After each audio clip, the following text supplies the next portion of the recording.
అమెరికాను భయపెడుతోంది కొత్త వైరస్. దోమకాటుతో విజృంభిస్తోంది ఈస్టర్న్ ఈక్విన్ ఎన్సెఫలైటిస్. కొత్త వైరస్కు న్యూ హాంప్షైర్లో ఒక వ్యక్తి మృతి చెందడం జరిగింది. సమీప రాష్ట్రాల్లోనూ భారీగా కొత్త వైరస్ బాధితుల సంఖ్య పెరుగుతోంది. మసాచ్యుసెట్స్, వెర్మాంట్ ప్రాంతాల్లో అనధికార లాక్డౌన్ విధించడం జరిగింది.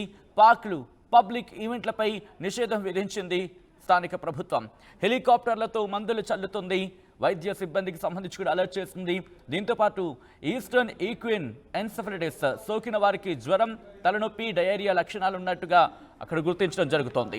దోమకాటుతో మాత్రమే ఈ కొత్త వైరస్ వ్యాపిస్తుందంటూ కూడా అక్కడ వైద్య బృందం చెబుతోంది. మరి ముఖ్యంగా వైద్య శాఖ సూచిస్తున్న పరిస్థితి ఒకరి నుంచి మరొకరికి సోకదంటూ కూడా స్పష్టం చేసింది. ఈ వ్యాధికి డెత్ రేట్ అధికమంటున్నారు వైద్యులు. ఒకరికి సోకితే 30% మరణమే అంటూ కూడా వైద్యులు చెప్పడం ప్రస్తుతం ఆందోళనకరంగా మారింది.